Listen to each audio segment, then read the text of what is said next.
Now question number 6, अब इसको देखते हैं क्या है कि the angle of elevation of the top of a tower, ठीक है, एंगल ऑफ एलिवेशन है किसी टावर का from a point A on the ground is 30 degree.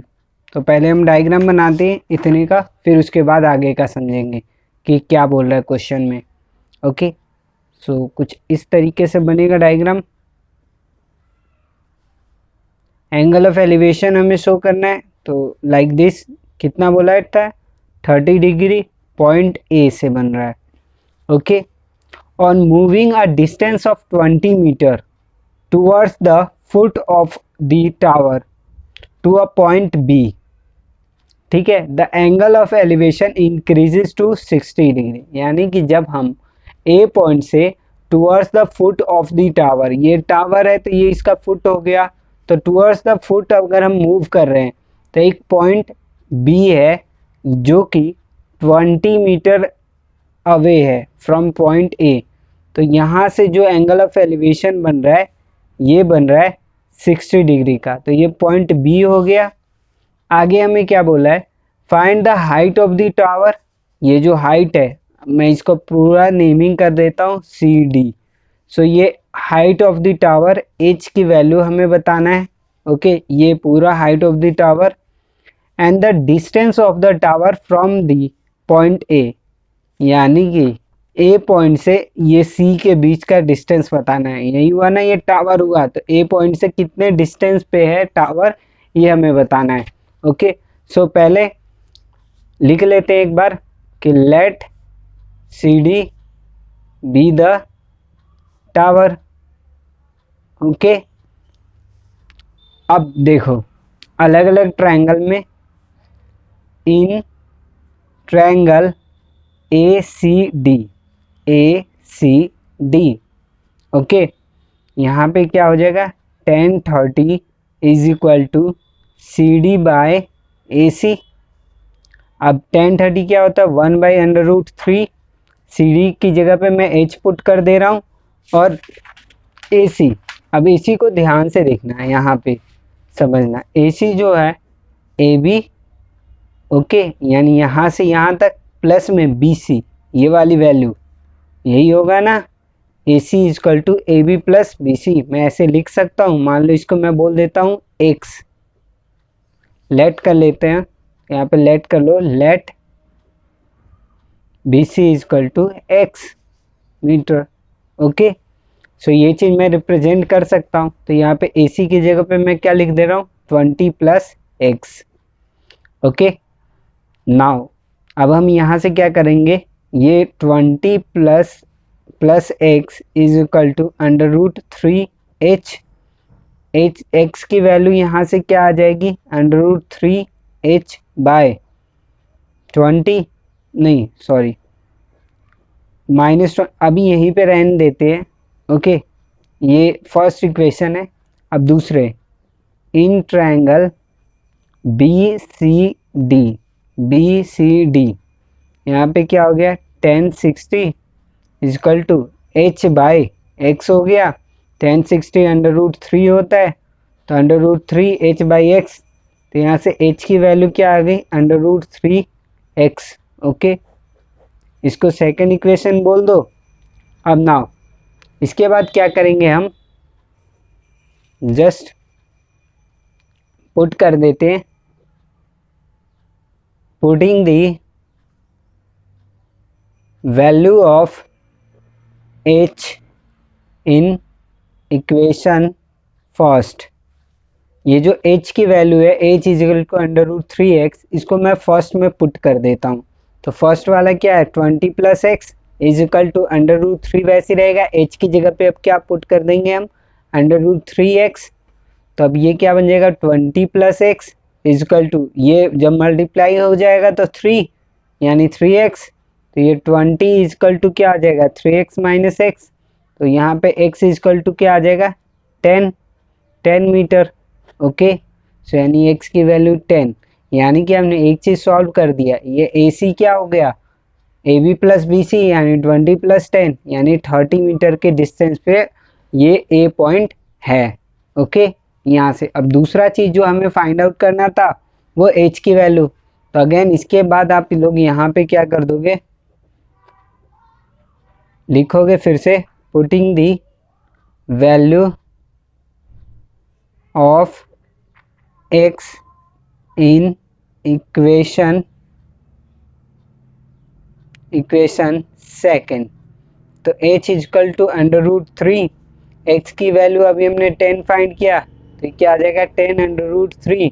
इसको जब पूरा प्रॉपर सॉल्व करोगे √3 की 1.732 मल्टीप्लाई करोगे तो ये क्या बन जाएगा 17.32 मीटर। यानी कि हाइट ऑफ द टावर जो है ये 17.32 मीटर है, और जो पॉइंट ए है फ्रॉम द टावर ये 30 मीटर के डिस्टेंस पे प्रेजेंट है। ओके, नाउ अब हम क्वेश्चन नंबर 7 करेंगे। तो देखो, a tower is 100 √3 meters high. एक टावर है जो कि 100 √3 मीटर्स हाई है। हाई जब भी बोले यानी सपोज कर लेना, मान लेना वहाँ पे कि हाइट की बात करी जा रही है। यहाँ पे मैंने डायग्राम बनाया है, तो ये 100 √3। हमें क्या फाइंड करना है, देखो find the angle of elevation. Angle of elevation हमें फाइंड आउट करना है।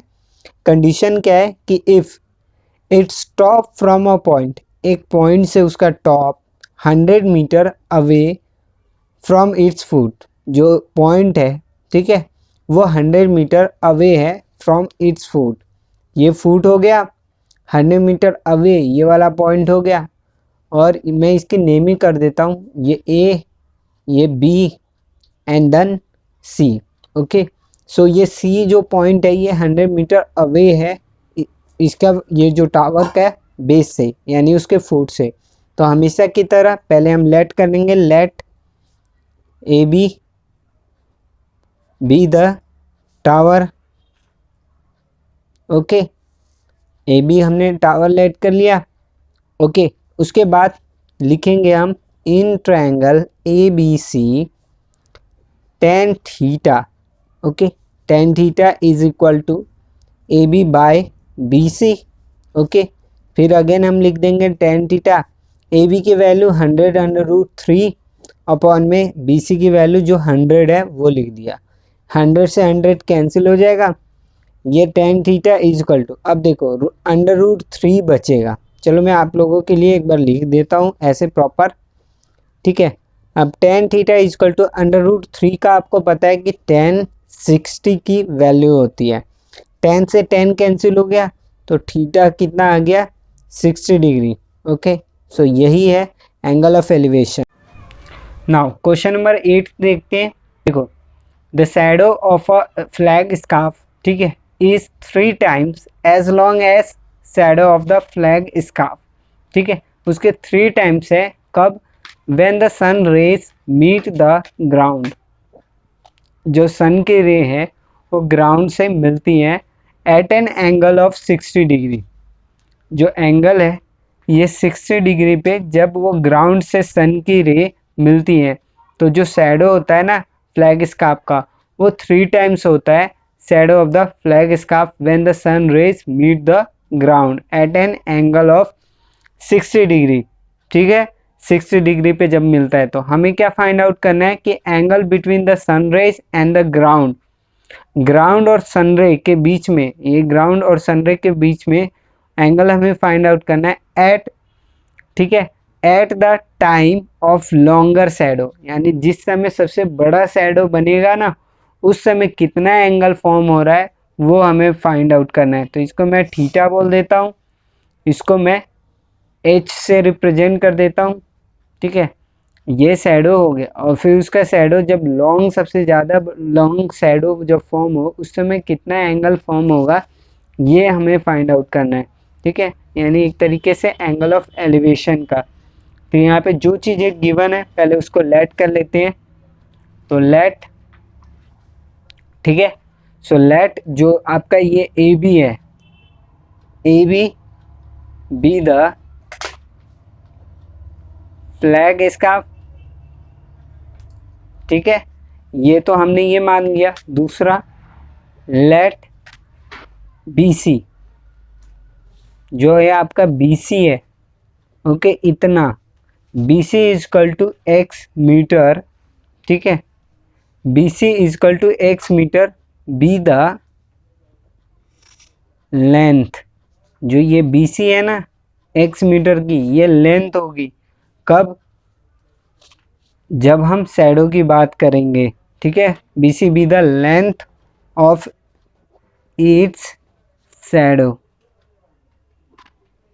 ठीक है, शैडो की जब लेंथ होगी। इसके बाद हम लेट जो हमारा है थीटा बी द, जो हमें फाइंड आउट करना था, angle between the sun rays, ठीक है, सन की जो रे है उसमें, एंड द ग्राउंड, व्हेन,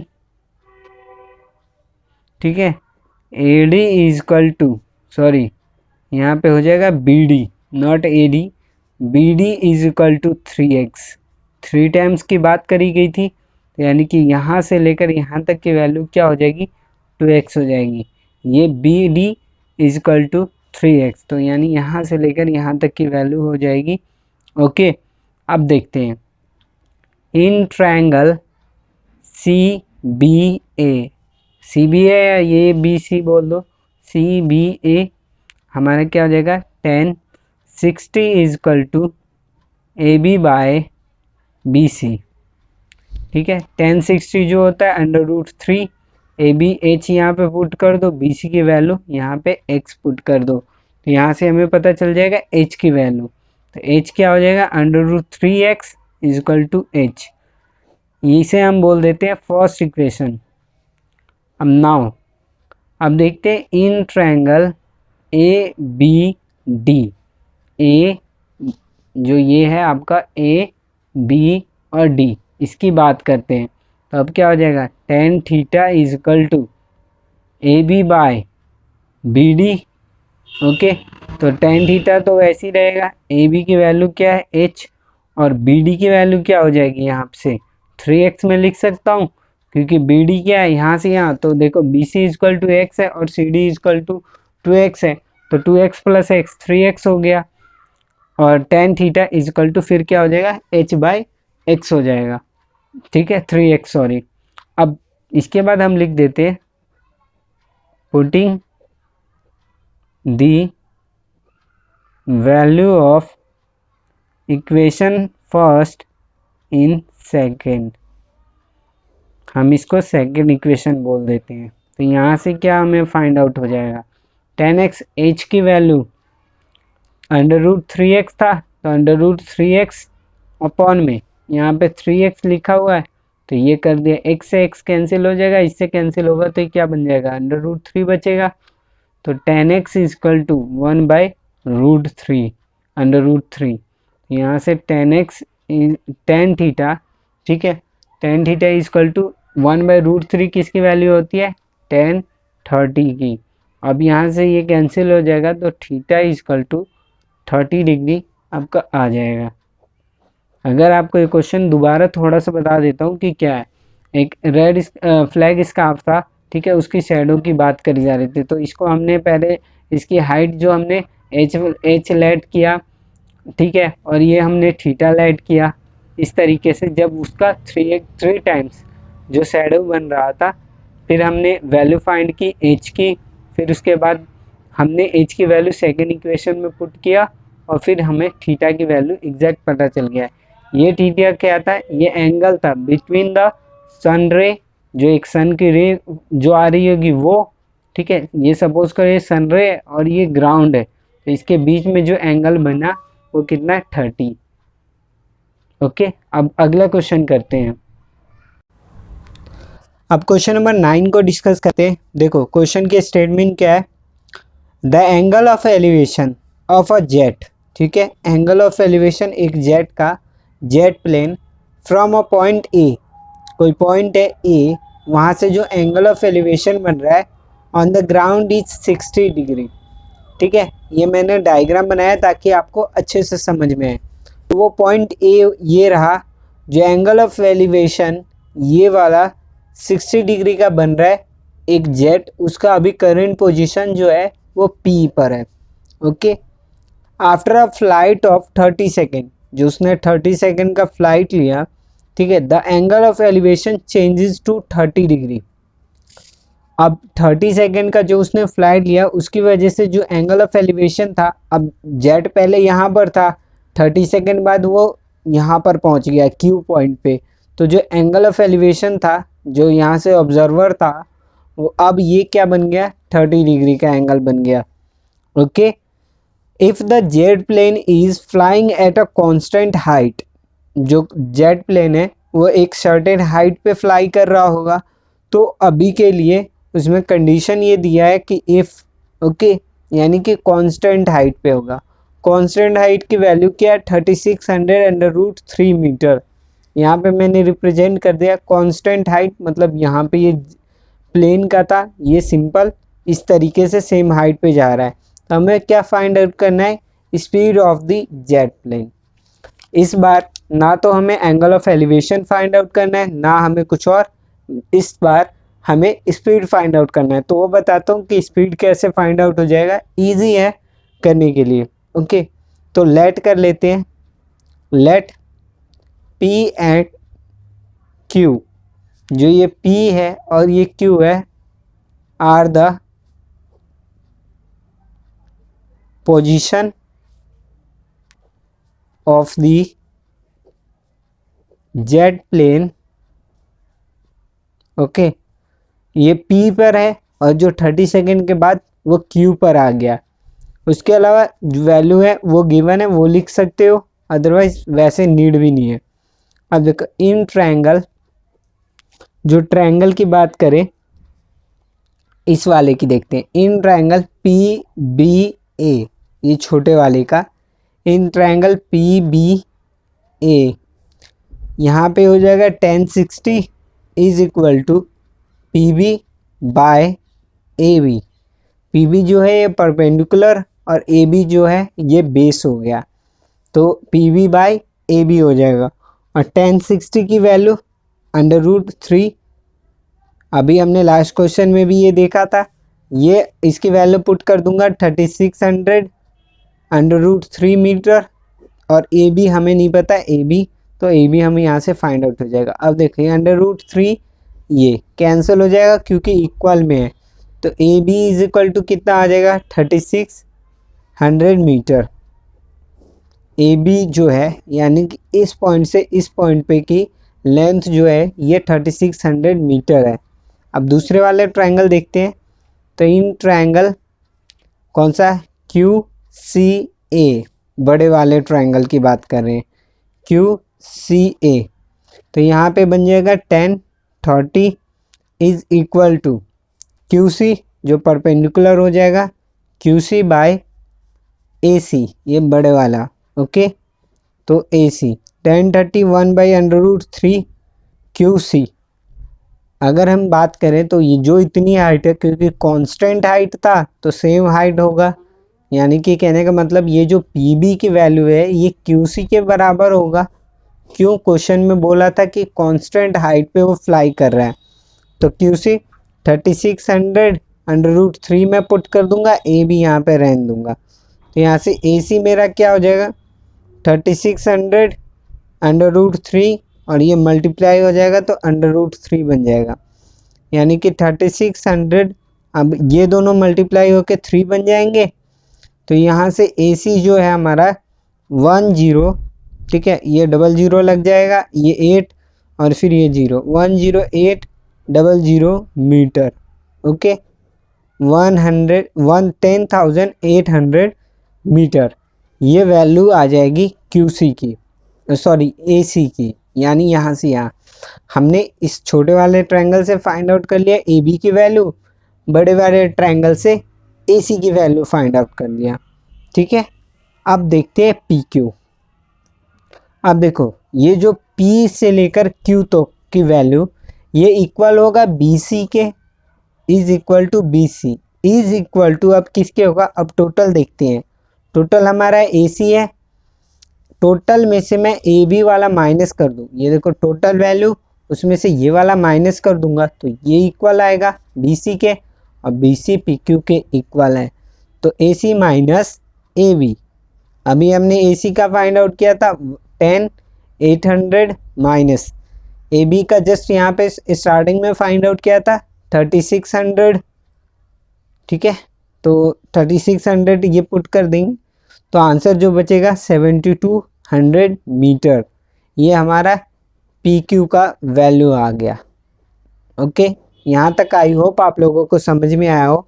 अब जो नेक्स्ट जो मेन चीज़ था, हमें फाइंड आउट करना था स्पीड।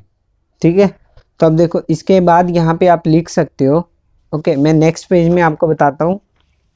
सी यहाँ पे ये आप देख सकते हो, ये जो हमने फाइंड आउट किया था क्वेश्चन में, जो स्टेटमेंट थी क्वेश्चन की कि वो ट्रैवल कर रहा है 30 सेकेंड का, यहाँ पे टाइम बोला था ना 30 second from point A to B। ये जो हमने किया था P point to Q point पे, ये 2 पॉइंट पे ये 30 सेकेंड का टोटल टाइम लग रहा है। और ये डिस्टेंस कितना अभी हमने फाइंड आउट किया 7200 मीटर। ओके, सो लिख देते हैं 10। Okay, the plane travels 7200 meter in 30 second. ठीक है, 30 सेकेंड में कितना ट्रैवल किया 7200 मीटर। तो इसके बाद क्या हो जाएगा, स्पीड ऑफ प्लेन। यहाँ पे थोड़ा सा साइंस वाला, स्पीड क्या होता है टोटल डिस्टेंस ट्रैवल अपॉन में टाइम। ठीक है, तो टोटल डिस्टेंस इसने कितना ट्रैवल किया 72। टाइम का ऐसा यूनिट हम सेकंड्स में बात करते हैं और सेकंड में ही गिवन है, तो यहाँ से सेकंड से आपका आ जाएगा 30 से डिवाइड करोगे, एक जीरो से कैंसिल हो जाएगा। जब इसको आप डिवाइड करोगे तो ये आपकी वैल्यू आ जाएगी 240 मीटर पर सेकेंड। ओके, ये हमें फाइंड आउट करना था। और अगर इसको आप क्या कहते हैं किलोमीटर पर आवर में, क्योंकि हम स्पीड को जनरली किलोमीटर पर आवर में चेक करते हैं, इसमें कन्वर्ट करोगे तो फिर अगेन 240 ये आप 1000 से डिवाइड कर दोगे, क्योंकि किलोमीटर में बात कर रहे हो। ओके, और फिर उसके बाद ये 60 इंटू 60 मिनट और फिर आर। ओके, ये चेंज करोगे, जब आप इन सब को मल्टीप्लाई करोगे तो आपके जो exact value 640 kilometre per hour आ जाएगा। क्वेश्चन नंबर 10 की बात करते हैं। तो देखो क्वेश्चन नंबर 10 जो है ये 2 बार CBSE में पूछा जा चुका है। एक 2010 में आया था और एक 2017 में आया था ये CBSE में। तो इस टाइप के भी क्वेश्चंस आते हैं, तो ध्यान से इसको समझना। देखो क्वेश्चन की अगर हम बात करें तो क्वेश्चन क्या बोला है कि the angle of elevation of a cloud from a point. Angle of elevation एक क्लाउड का एक पॉइंट से, जो कि पॉइंट कहाँ पर है 60 मीटर अबव अ लेक। जो पॉइंट है वो लेक के 60 मीटर ऊपर है, इज 30 डिग्री। मैंने ये डायग्राम बनाया है, तो देखो ये जो हो गया हमारा ये लेक हो गया। ओके, ये वाटर का ये लेक समझ लेना। ये ग्राउंड हो गया, मतलब ये लेक का ऊपर वाला पोर्शन हो गया। वहाँ से मैं 60 मीटर ऊपर ये जो पॉइंट है पॉइंट P, यहाँ से जब ये क्लाउड का पोजीशन C हो गया। ओके, लेट कर लो, let C be the position of cloud. ठीक है, ये जो बन रहा है ये 30 डिग्री का एंगल बना रहा है, यानी एंगल ऑफ एलिवेशन। ठीक है, इस पॉइंट से ये क्लाउड का एंगल ऑफ एलिवेशन 30 डिग्री है। And the angle of depression of the reflection of cloud in the lake is 60 degree. यानी इसी पॉइंट से जो एंगल ऑफ डिप्रेशन है ये 60 डिग्री है। कहाँ पर, वो जो क्लाउड का जो रिफ्लेक्शन है वो इनसाइड द लेक फॉर्म हो रहा है, यानी लेक के अंदर, और वो बना रहा है 60 डिग्री का एंगल ऑफ डिप्रेशन। तो हमें क्या फाइंड आउट करना है, हाइट ऑफ द क्लाउड की कितनी हाइट है। अच्छा, यहाँ पे बच्चे जो कंफ्यूज हो जाते हैं वो हाइट ऑफ द क्लाउड बोलते हैं, तो कई बार क्या करते हैं बच्चे बिल्कुल एग्जैक्ट यहाँ से हाइट फाइंड आउट करते हैं, जो कि गलत होगा। हाइट की कभी भी बात करी जा रही है तो वो ग्राउंड से वो कितना ऊपर है ये हम देखते हैं। Okay, height of the cloud, यानी कि सी बी की value we have to find out.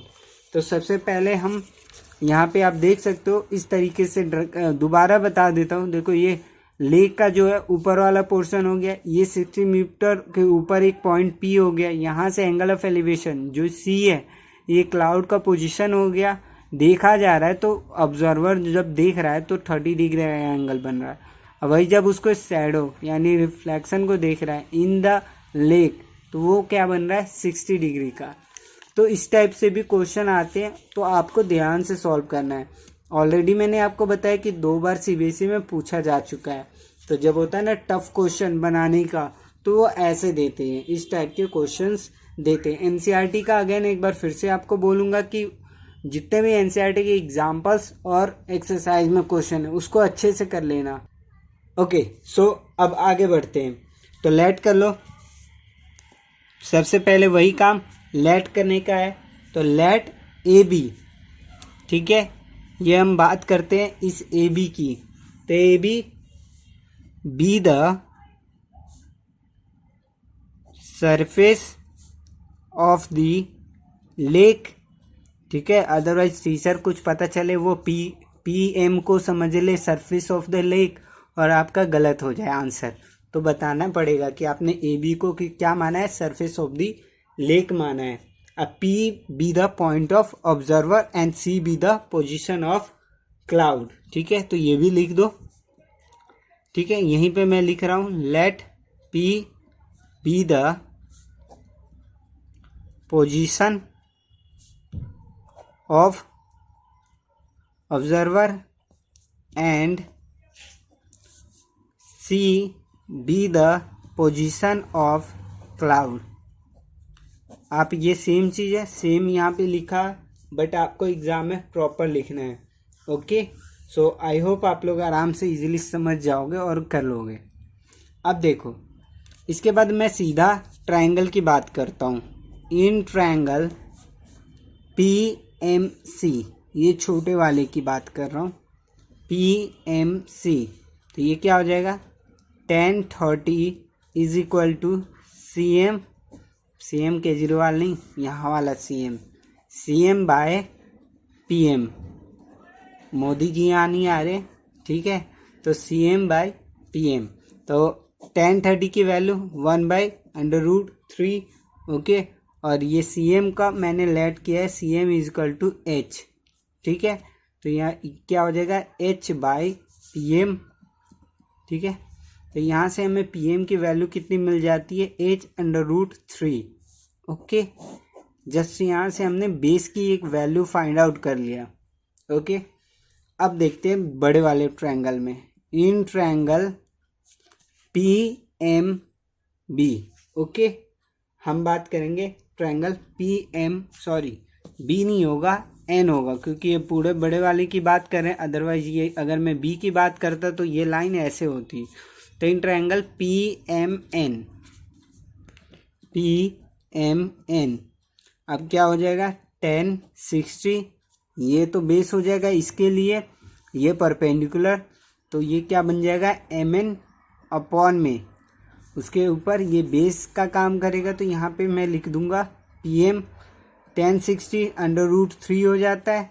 अब बात करते एम एन की वैल्यू किस तरीके से हम पुट करेंगे। तो देखो एम एन को मैं ऐसे लिख सकता हूँ ब्रेक करके, यहाँ पे मैं आपको बताता हूँ एम एन, ताकि आपको अच्छे से समझ में आए। एम एन जो होगा M B, okay, M B यानी ये वाला पोर्शन प्लस ये वाला पोर्शन जो कि बी एम है, वो मैं लिख सकता हूँ M B plus B N, क्योंकि एग्जैक्ट मुझे नहीं पता कि कितनी वैल्यू है, तो मैं क्या कर रहा हूँ M B plus B M, मैं ये पुट कर दे रहा हूँ, okay. So M B plus B N upon में पी एम, ओके। अब देखो आगे क्या हो जाएगा √3, ये लाइन यहाँ पे है, is equal to M B की वैल्यू बात करते हैं 60। अब ये 60 कहाँ से है, तो ध्यान से समझना, क्वेश्चन में बोला था ना कि 60 मीटर के ऊपर है वो ऑब्जर्वर, तो उसी के इक्वल में ये है, तो ये भी 60 हो जाएगा। ये हमने एच लेट किया, ठीक है, तो 60 हो जाएगा ये। अब बचा हुआ पोर्शन ये, तो 60 प्लस एच, जैसे कि ये वाला था उसी के ऊपर उतना ही तो वैल्यू नीचे भी है, तो ये क्या बन जाएगा 60, बी एन की value 60 plus h. Okay, exact वही आएगा। तो यहाँ पे √3 is equal to 120 plus h. Okay, 120 plus h. अब यहाँ से मैं अगर एग्जैक्ट वैल्यू फाइंड आउट करने की कोशिश करूँ और मैं यहाँ पे बोल दूँ, ठीक है, तो हमारा क्या आ जाएगा, अभी हमने सॉल्व किया था ना पी एन, ओ यहाँ पे नहीं लिखा, वही मैं कंफ्यूज हो गया था। ओके, आप ऐसी गलती ना करें जो अभी मैंने किया। तो यहाँ पे क्या आ जाएगा पी एम, अब मैं इसको इस साइड भेज दूंगा, P M is equal to 120 plus h upon में √3। ओके, ये इसको मैं बोल देता हूँ इक्वेशन नंबर 2। अब देखो, अब हम क्या करेंगे, क्योंकि फर्स्ट इक्वेशन में हमने पीएम की वैल्यू फाइंड आउट की थी और सेकेंड इक्वेशन में भी पीएम की, तो यहाँ पे हम लिख देते हैं from equation first and second, मैं ये बोल सकता हूँ h√3 या √3h, आपको जैसा आप कंफर्टेबल हो वैसे लिख देना, अपॉन में ये क्या बन जाएगा √3, ये मल्टीप्लाई हो जाएगा तो ये क्या बन जाएगा 3h is equal to 120 plus h, यानी कि ये 2h okay is equal to 120, यानी यहाँ से h की वैल्यू हमारी क्या आ जाती है 60 मीटर। ठीक है, ये जो हमने h लेट किया था इसकी वैल्यू कितनी आ गई 60 मीटर। तो अब हाइट ऑफ द क्लाउड क्या हो जाएगा, क्लाउड की हाइट तो यही है ना CB, यहाँ से हम बेस जो पोजीशन जो ये लेक था, लेक का सरफेस, यहाँ से हम देखेंगे ना हाइट, तो हाइट ऑफ द क्लाउड यहाँ पे लिख देते हैं, height of the cloud is equal to, यहाँ पे ब्रैकेट में आप लिख दो CB। ठीक है, CB is equal to CM plus MB, CM plus MB।